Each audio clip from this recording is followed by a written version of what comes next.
Happy New Year, Hawkamaniacs. Your friendly neighborhood, that TS Hawkeye guy here. Figured we would make a video about my least favorite 5 Star Wars figures this year. These aren't bad figures. If anything, every figure I got this year I really liked. You know, I've had some complaints with a few of them. One was on the honorable mention of the top 15.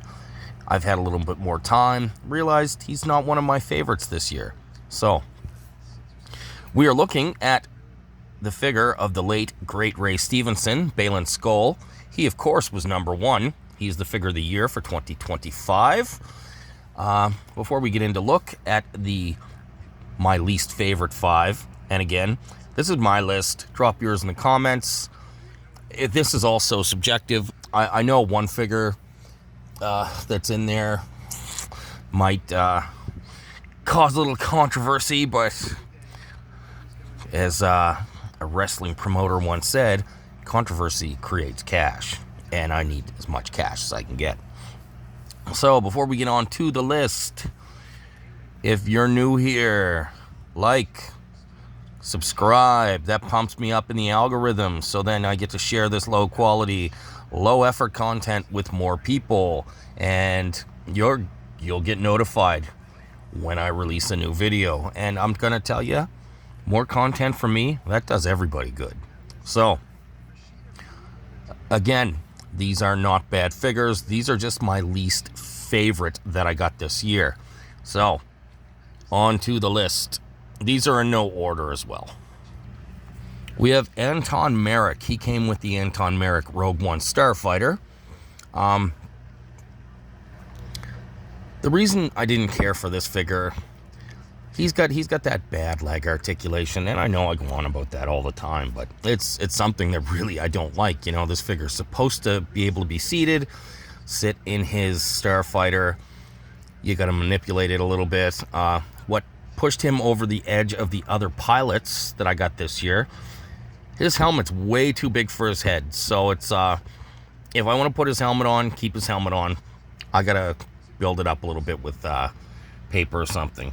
You know, it's now that I'm looking, that eye's kind of wonky too. So other than that, it's a good likeness. Not likeness, it's a good figure, it's a good sculpt, a lot of reuse.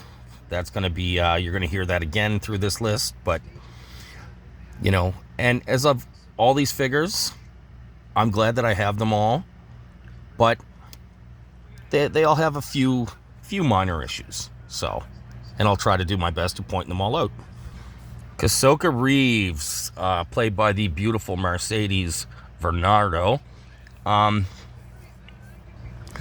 reason I don't like this figure, it's total repaint of oh my gosh, what's her name? You know who I mean. Bo-Katan. You know, and not that it's a bad Bo-Katan, not that Bo-Katan is a bad figure, you know. It's just, I wish they would have done something a little different. You know, the only difference is she doesn't have the double holsters. She has the Mandalorian gun in there. Same backpack, same everything. Her unmasked face is different, but my Mandalorians, they don't take their helmets off. So the Death Trooper came with the Navarro Cantina, which I was very happy to have, and if I can find another one cheaper, a cheap one, I will buy another one. It's nothing specific about this figure, it's just all around. You know, he looks scrawny. His legs have that articulation. There's that bad word again. It's his mask. He has that's permanent there. I don't like that. I could probably pry it off, but I'm not gonna I don't want to do that. You know, it's he looks like a stormtrooper, but he's black. I don't mind having black Imperial figures.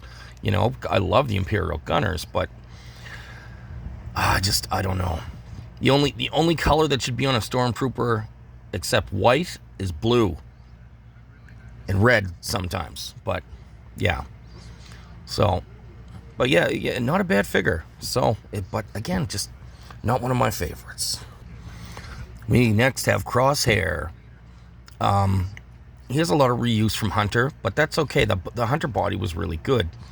What I don't like is I had to manipulate the bandolier there, not bandolier, but the web gear to get it so it wasn't so floppy.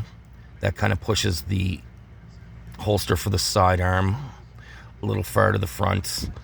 And the biggest thing that I don't like is Hunter had a knife there. Like, cover the hole, Hasbro. Like, it doesn't cost a whole lot to put a little bit of plastic in there. It's but the figure's good. I like the gun. I like the system, how it goes on the back.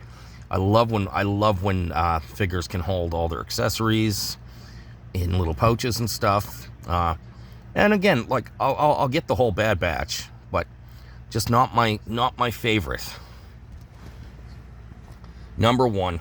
Well, again, we're not doing this numbered, but this is probably my biggest disappointment of the year. You know, he was honorably mentioned on the top 15. I've had a little bit more time, and it's the head seems big to me. The figure's really thin. Like he does have the articulation. You know, again, I'm really happy that I have him, but like I'm not complaining about that. But his gun doesn't sit in the holster. He doesn't hold his gun well. He holds his lightsaber pretty well, so I'm not going to complain about that. You know, I will point out the good parts as well as the bad parts. But yeah, just everything that made Kane and Jarrus awesome, it's kind of, well, Bitten likes the figure. Like, this figure seems to be missing, you know? It's, I don't know. Again, just my opinion. And these aren't bad figures. These are just my least favorite figures. So it's, I would have, you know, it's, if anything, I would have liked a head to make him like to swappable head so he could look younger, or even give him his mat, like the helmet that he had. So, but, oh well. Again, not bad figures, just not my favorite. Bitten loves them though. So, all right, friends. We're going to get videos back on track. Videos late today. I was a little hungover. But, yeah, I hope everyone had a happy new year, and we will talk again soon.